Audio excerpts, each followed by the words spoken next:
So 60 million people every single year are moving into cities. It's the largest migration in the history of mankind, and it's taking place right now all over the world. You can actually see it here. The number of people living in the countryside is decreasing, while the number of people living in the cities is increasing.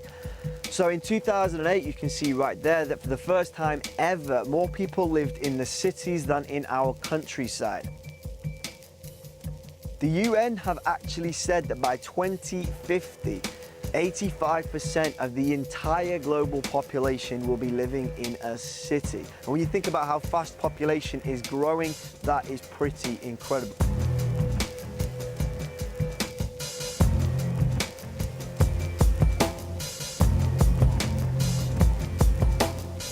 What that means is the inner cities are becoming incredibly crowded. If you take Tokyo, for example, every so often on the commuter trains, people are literally squeezed in by these strange men in white gloves. And this photo documentary shows you just how tightly packed some of the residents of Tokyo are into their trains. In Mumbai, the scenes are similar, probably a little more chaotic.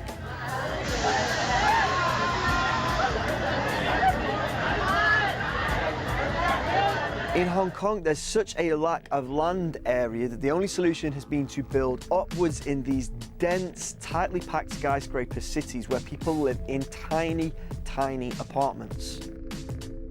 And density is something that Tokyo also shares with Hong Kong. More people actually live in this area here than the entire country of Canada.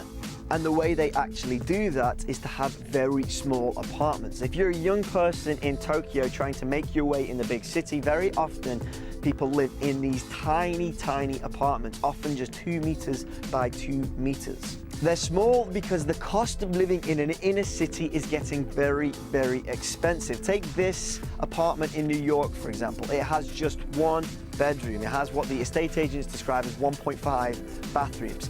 It has quite a nice view, admittedly, but it's $1.6 million. When you compare that to what you can buy outside of the city, its price becomes all the more ridiculous. Take this castle in France, for example. It has 100,000 square meters of land, and it is less money than a 1-bedroom apartment in New York.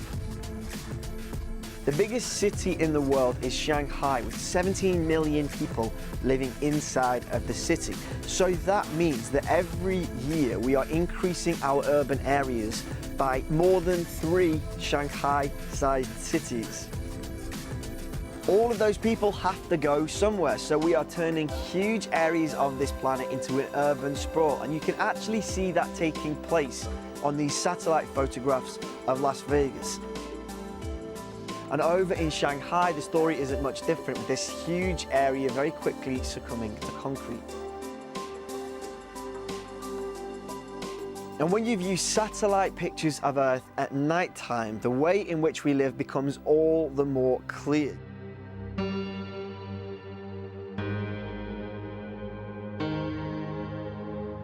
You can see that humanity is densely populated around some very, very small areas. And the nighttime images also reveal a strange new phenomenon, the rise of what's called a mega region. That's when cities that are nearby grow so large that they begin to grow into each other.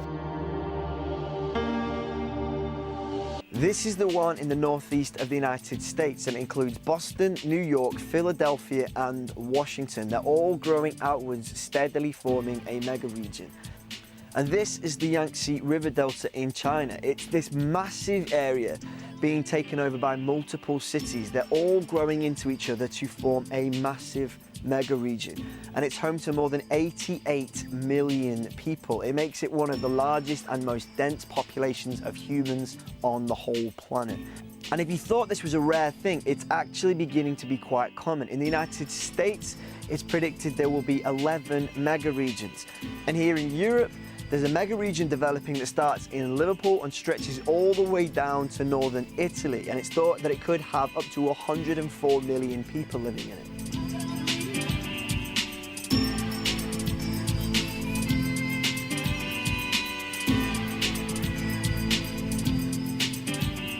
So what we're supposed to do about all of this urbanization is a pretty interesting question.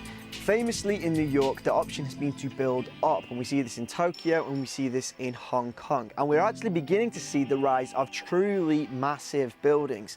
The Burj Khalifa, for example, in Dubai, it's nearly 900 meters tall. The Chinese have spotted this trend for urbanization, and their solution is pretty radical. They have been building entire cities from scratch. Take this one, for example. The vision was to create somewhere for 1 million people to live. But very few residents actually took up the government's offer to move in, and the city, for the most part, remains empty.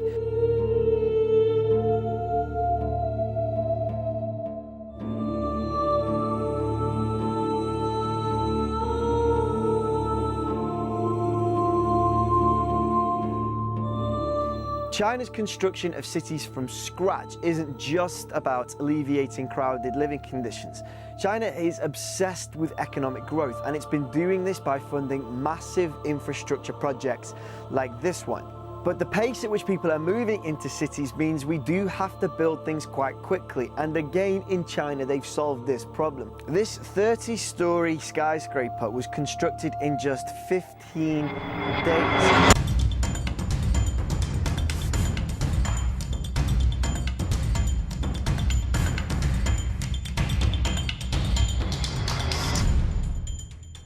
And the tallest building in the world could soon be in China. It's the Sky City, and it will stand nearly 900 meters tall. And get this, once the construction starts, the people in charge of the project think they can have this done in 90 days.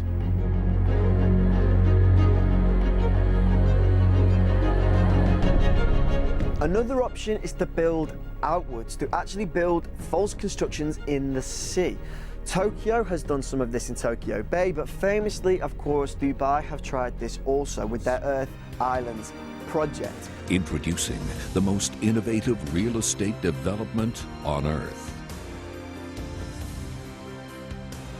Introducing the world. A place beyond imagination and an epic achievement. But after the project's completion, most of those islands remain empty because of the 2008 financial crisis. The islands were not built to solve the problem of urbanization. They're simply second homes for extraordinarily wealthy people.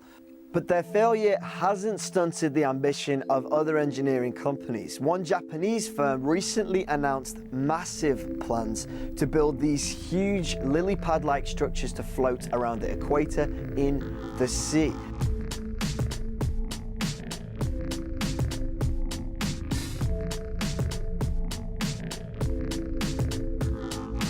Each one would be up to 3 kilometers across, with a 1 kilometer diameter living quarters in the middle, with room enough for 30,000 people.